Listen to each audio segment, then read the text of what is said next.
Scuba Steve.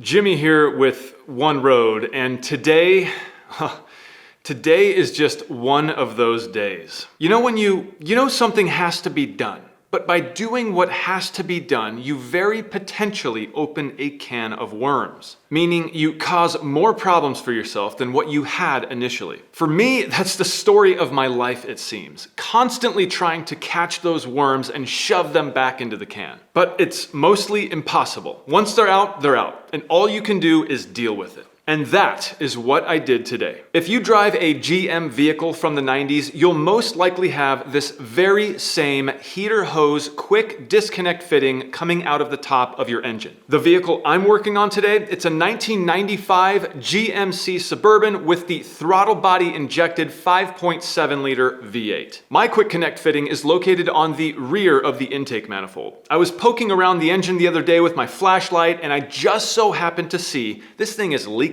And being that I don't want it to blow while I'm traveling, I decided to fix it now. Thankfully, it's relatively easy to get to by first removing the air filter housing and then a small bracket held on by one nut and lastly, one screw holding the rigid hose. Now, all of the parts and tools you'll see me use today, I picked up at my local auto parts store, but I will link them down below in the description for your convenience. Now that I had clear-ish access to the fitting that I had for the previous 2 days been soaking with PB Blaster, I removed the hose.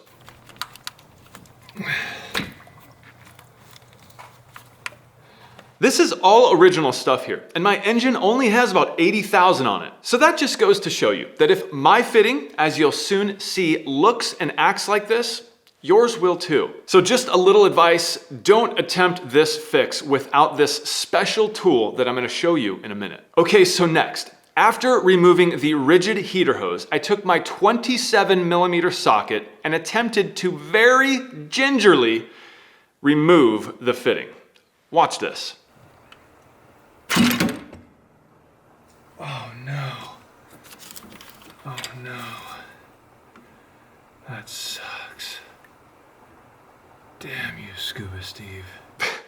What can I say? Even with the fitting being soaked in PB Blaster for 2 straight days, the correct size fitting, very ginger torque, that thing just broke right off. Yeah, I had a bowl of chocolate pudding in my underpants. It freaked me out, it really did. You heard it in my voice. Well, thankfully, I was prepared for this. I had an amazing tool made by Lyle that would swoop in and save the day. This is a bit made specifically for this job. It's got teeth that flare out when fully seated that bite into those remaining broken off threads that are stuck in your intake manifold, which allow you to throw a 5/8 inch socket on there and back the whole thing out. It's incredible. I'm so stoked that a company decided to make a tool to fix this very common problem. Just take a look at this original fitting. Made of a porous pot metal material that, while it certainly did its job in lasting 20+ years, does not allow for removal whatsoever. Now, I'm gonna take that bit and hammer it in there.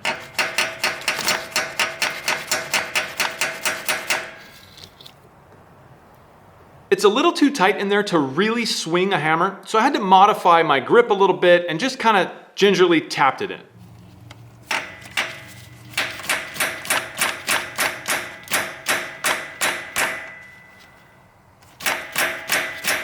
Then, thinking it was fully seated, I grabbed the 5/8 inch socket and attempted to back it out.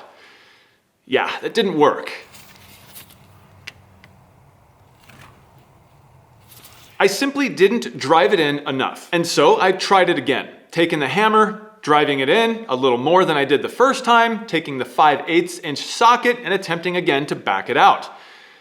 In which case it just stripped again and I immediately stopped as soon as I noticed that. So that was my second attempt and I knew just by looking at it, I probably only had one more attempt in there. So then I changed things up a little bit. I knew I wanted to drive that bit all the way down to the flared section of the teeth. I took my 1/2 inch ratchet and used that as a punch, hammering that on top of the bit.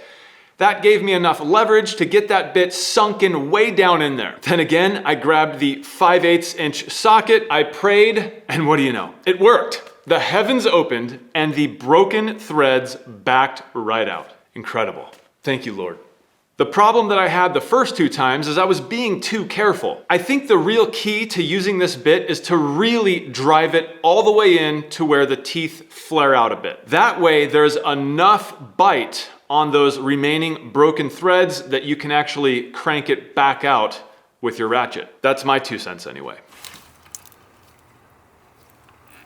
Yes. I can't believe it. What a feeling when something like this actually works out the way it's supposed to. I mean, it did break off, but I had the right tool, and the tool worked exactly like it was supposed to work. Awesome! There was, however, another problem. By driving that bit so deep into those broken threads, the bottom basically breaks apart and crumbles and falls into that intake manifold. Wow, guys, this is incredible. I was able to get this thing out without a hacksaw blade, without chewing the entire thing up and having it fall into the manifold. I probably had a very minimal amount of pieces fall in there, so I'll have to check that. So what's the solution here? Well, there are a few things you can do, but I decided since this was the exit coming out of the top of the motor into the heater core, why not run the motor for a few seconds and force all of that crap out? That's what I did.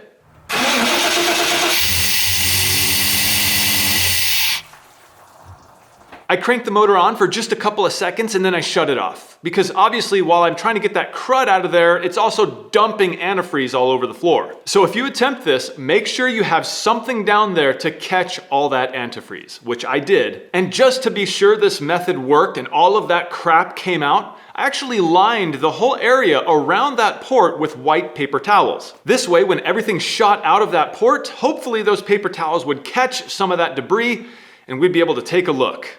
And it worked like a charm. Just look at what I caught. All kinds of little chunks and pieces of those threads.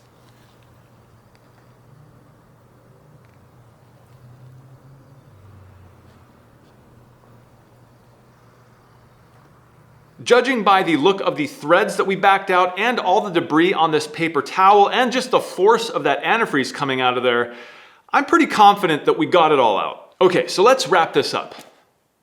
No, like literally, put a wrap of Teflon tape around the new fitting. I just put a single layer on there just to help it seal a little better. After that, I started the fitting by hand to ensure that I wasn't going to cross thread it. Then I simply used the 27mm socket and my breaker bar to tighten the thing down. I did not over tighten it, however. I only tightened it enough to where I felt comfortable that it wasn't going to leak. The last thing you want to do is crack that intake manifold, putting this all back together. Next, I removed the old clip from the rigid hose and cleaned up the end. I used an old sponge, but you can use a Scotch-Brite pad. It's just, the sponge is what I had on hand, so that's what I used. With the end cleaned up, we can put everything back together, refill with Dex Cool, and check for leaks.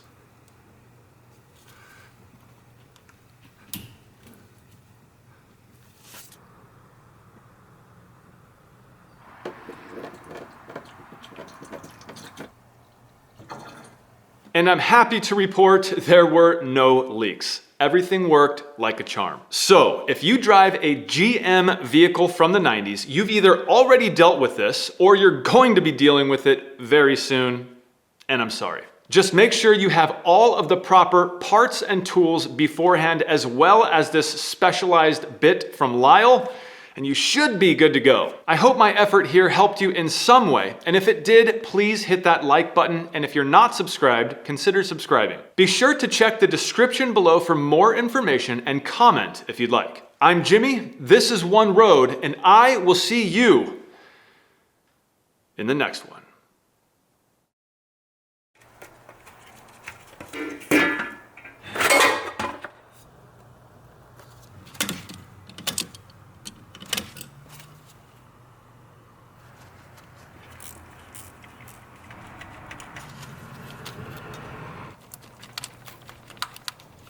Yes, that's all right.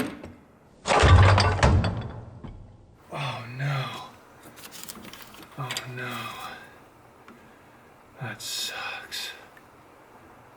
Damn you, Scuba Steve.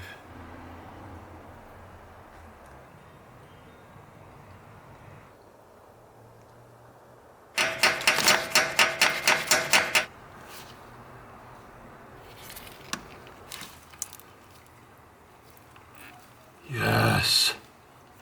I can't believe it.